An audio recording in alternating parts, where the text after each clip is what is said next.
Kalau menurut kalian, bangsa dan ras yang paling unggul di muka bumi adalah Amerika? Bukan. Rusia? Bukan juga. Jerman? Inggris? Prancis? Juga bukan. Cina? Apalagi? Bukan guys. Menurut ahli DNA dari Oxford University, Stephen Oppenheimer, pada acara bedah bukunya berjudul Eden in the East, Surga di Timur, bahwa induk peradaban manusia modern bukan berasal dari Mesir, bukan dari Mediterania, dan tidak juga dari Mesopotamia, bukan pula dari Barat, apalagi Cina, tetapi peradaban manusia modern justru dari Indonesia. Iya guys, bangsa ini merupakan pewaris tunggal kejayaan bangsa-bangsa besar di masa lalu. Dan agaknya, Profesor Arisio Santos dari Brasil pun selaras dengan teori Oppenheimer. Dalam buku Atlantis The Lost Continent Finally Found, ia menyatakan bahwa titik Atlantis itu ada di Sundaland. Jadi guys, kita tidak pantas bersikap kerdil dengan memelihara sindrom inferior akut alias rasa minder terhadap bangsa luar. Kenapa? Karena nenek moyang kita dulu adalah bangsa yang unggul. Nenek moyang bangsa-bangsa. Jelas ya guys? Lantas, kenapa ada sejarawan menyebut bahwa nenek moyang kita itu tidak beradab, bodoh, penyembah berhala? Itu faktor penjajahan atau kolonisasi guys, yakni pembodohan, pengaburan, dan pembengkokan sejarah oleh kaum penjajah. Menurut Juri Lina dalam buku Architect of Deception, Secret of Freemasonry, ada 3 cara melemahkan dan menjajah suatu negeri. Pertama, kaburkan sejarahnya. Kedua, hancurkan bukti-bukti sejarah bangsa itu hingga tidak bisa lagi diteliti dan dibuktikan kebenarannya. 3. Putuskan hubungan mereka dengan para leluhur dengan mengatakan bahwa leluhur itu bodoh dan primitif.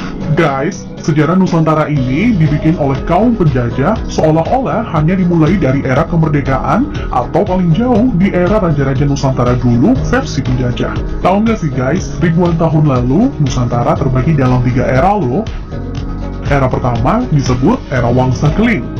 Wangsa artinya bangsa, sedang Keling artinya kuat. Jadi, Wangsa Keling maksudnya adalah bangsa yang kuat.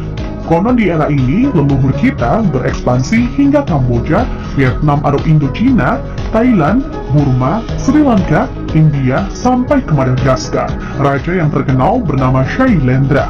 Tulisan yang dipakai adalah huruf Talawa, di mana modelnya menyerupai huruf Mesir kuno dan Israel. Pusat pemerintahan di sekitar Jogja sampai ke wilayah Dieng. Maka, ketika Israel mengklaim masih keturunan Moria, maksudnya adalah Gunung Moria di Dieng guys. Dieng artinya penguasa, kemudian bergeser menjadi Dahyang atau Dayang, artinya juga penguasa. Setelah Wangsa Keling menghilang, ditengarai munculnya situs Dieng maupun Candi Borobudur. Nah, habisnya era Wangsa Keling ditandai dengan bangunan Bako atau Baki, yang artinya kuburan atau berakhir, dan ditandai dengan berdirinya Candi Boko atau Bako. Era selanjutnya adalah era Medang Kamulyan. Medang artinya kemajuan, dan Kamulyan artinya kemuliaan atau kejayaan. Bahwa Medang Kamulyan zaman kemajuan, terutama bidang keagamaan. Agama lebih dititik beratkan dalam sistem pendidikan terpadu, mulai dari lingkup kecil hingga besar. Rajanya yang terkenal adalah Ratu Boko.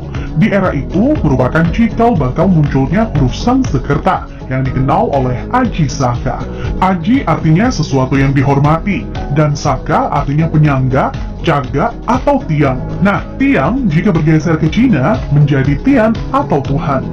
Jadi guys, Aji Saka artinya sesuatu yang dihormati karena Tuhannya, atau segala sesuatu yang mengacu pada Tuhan yang sangat dihormati. Kemudian huruf-huruf tadi akhirnya menjadi bahasa Sanskerta. Jadi guys, Sanskerta itu asli berasal dari bumi Nusantara atau Indonesia, bukan dari India. Kenapa? Di India tidak ada kata-kata Sang. Jika berbasis kata Sang, justru lebih dekat ke Cina. Contohnya Chiang Kai-shek, di mana Chiang oleh bangsa Cina dibaca Sang. Jadi guys, Sang itu berasal dari bahasa asli Indonesia tempo dulu, yakni bahasa Saka. Huruf yang dipakai di era Ratu Boko adalah Sanskerta. Iya, kerta artinya 4, sedang Sang asal kata wangsa atau bangsa. Jadi, Sanskerta itu 4 bangsa yang meliputi antara lain, pertama, bangsa Qin, yang meliputi bangsa Cina sendiri, Vietnam, Laos, dan Kamboja. Kedua, bangsa Thai, meliputi Burma dan Thailand. Ketiga, bangsa Afrika, yakni Madagaskar, Sri Lanka, India, dan lain-lain, hingga Mesir disebut sebagai bangsa Afrika. Keempat, Bani Jawa yang terdiri atas bangsa atau suku Jawa, Sumatera, Papua, sampai Kepulauan Polinesia dan Hawaii. Hingga kini, Sanskerta kuat pengaruhnya di India dan Sri Lanka. Dari keempat bangsa tersebut, penguasa yang terkenal ialah Ratu Boko. Jika keempat unsur bangsa itu digabungkan, maka timbul istilah Nuswantara atau Nusantara. Nusa artinya pulau, antara artinya jarak, maka makna Nusantara adalah bangsa yang hidup di pulau-pulau yang tersebar dari Kepulauan Polinesia di ujung timur hingga wilayah Madagaskar atau Afrika. Selanjutnya dari era Medan Gamulyan berganti ke era Kahuripan. Kahuripan artinya kehidupan. Raja yang terkenal adalah Hayam Wuruk atau Brawijaya III yang terkenal dengan sebutan Jumadil Kubro sebagaimana makamnya di Troloyo, Trowulan, Mojokerto. Maksud kata Jumadil adalah Jum'ah atau Jumat yang artinya berkumpul atau bersatu, dan Kubro artinya besar. Jadi, Jumadil Kubro maknanya adalah berkumpulnya sesuatu yang besar atau istilah Sanskerta disebut Sumpah Palapa. Melalui Sumpah Palapa, Hayam Wuruk berhasrat membangun kembali Nusantara sebagaimana dulu pernah gemilang di era Medan Gamulyan. Ia ingin menyatukan Nusantara yang telah tercerai-berai menjadi beberapa kerajaan atau wilayah kecil-kecil. Dan patih yang melegenda adalah Gajah Mada.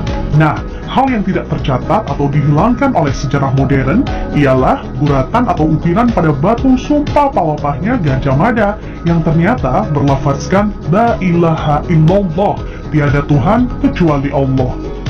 Itulah guys catatan yang hilang dari sejarah leluhur kita yang menurut Arisio Santos. Leluhur kita merupakan nenek moyang bangsa-bangsa. Thanks for watching.